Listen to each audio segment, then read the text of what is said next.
আমাদের মহাভারতে একটা প্রসঙ্গ ছিল যেখানে শ্রীকৃষ্ণ স্বয়ং নিজের শান্তিদূত হিসেবে কৌরবদের কাছে গিয়েছিলেন এবং কৌরবদের কাছ থেকে মাত্র 5 জায়গা তারা চেয়েছিলেন যে তোমরা যদি এই 5টি জায়গা যদি তোমরা দিয়ে দাও তাহলে সেখানে কোনো যুদ্ধ হবে না, কোনো বিবাদ হবে না, কোনো কিছুই হবে না।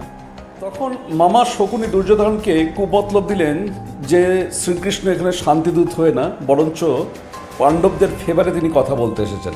তো দুর্যোধনকে তিনি বুদ্ধি দিলেন যে কৃষ্ণকে, বাসুদেবকে বন্দি বানিয়ে নাও। তো দুর্যোধন তখন সেই মামা শকুনির প্রস্তাবে তার প্রজাদেরকে, সমস্ত প্রজাদের আদেশ দিলেন যে শ্রীকৃষ্ণকে বন্দি বানিয়ে নেওয়ার জন্য। কিন্তু ভগবান শ্রীকৃষ্ণকে বন্দি বানাবে কে? কার এত বড় ক্ষমতা? তো তখনই আমরা দেখেছিলাম যে শ্রীকৃষ্ণ তখন তার নিজের প্রথম ঊর্জা, তার যে লাইট, সেটা দেখিয়েছিলেন। সেটা গল্প আমরা মহাভারতে দেখেছি। কৃষ্ণ ব্যর্থ হয়ে তিনি চলে যান এবং তিনি জানিয়ে যান যুদ্ধ ব্যতীত তার কোনো রাস্তা নেই, যুদ্ধ অবশ্যই হবে। ওদিকে ধৃতরাষ্ট্র তখন কি করেছেন? ধৃতরাষ্ট্র তখন এক রাজজ্যোতিষীকে তিনি আমন্ত্রণ জানান এবং আমন্ত্রণ জানান এই উদ্দেশ্যেই যে এই অ্যাকচুয়ালি কুরুক্ষেত্র যুদ্ধের ফলাফল কি হবে।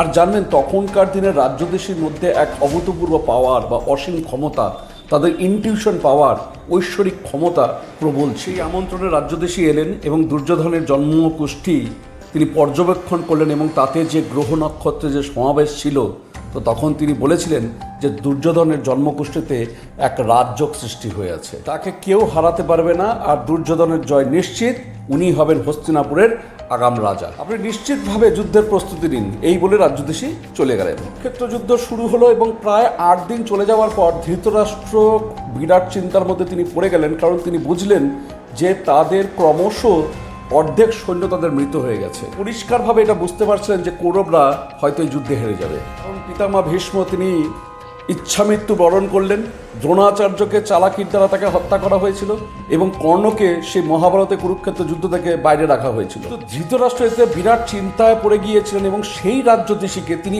আবার পুনরায় আমন্ত্রণ জানালেন এবং তাকে সবটা ব্যক্ত করলেন যে আপনি যা যা বলেছিলেন তার সাথে এখন কিছুই মিলছে না। রাজজ্যোতিষী সে ধৃতরাষ্ট্রের সমস্ত কথা তিনি শুনলেন এবং তিনি অবাক হয়ে সেই দুর্যোধনের সেই জন্মকোষ্ঠী তিনি আবার গণনা শুরু করলেন এবং গণনা করে তিনি একটি অবাক করা উত্তর দিলেন এবং তিনি বললেন যে সেই কুরুক্ষেত্র যুদ্ধে এমন কেউ আছে যিনি সমস্ত গ্রহ নক্ষত্রের দিশা তিনি বদলে দিয়েছেন, এমন কেউ আছে যিনি সময়ের থেকেও শ্রেষ্ঠ, যিনি সময়কে কন্ট্রোলে করে রেখেছেন। বিদুর জানিয়েছিলেন তিনি আর কেউ নন, তিনি স্বয়ং শ্রীকৃষ্ণ। তার চরণে রয়েছে এই অনন্ত ব্রহ্মাণ্ডের সমস্ত গ্রহ নক্ষত্র। এই ছোট্ট একটা অংশ থেকে আমরা এটাই বুঝতে পারি যে ভালো কর্ম করুন, ঈশ্বরের প্রতি বিশ্বাস রাখুন এবং সৎ ধর্মের প্রতি আস্থা রাখুন। আপনার এই ভাগ্যের চাকাকে আপনার শুভ কর্মই পরিবর্তন করাতে পারে। প্রত্যেকে ভালো থাকুন, সুস্থ থাকুন, নমস্কার।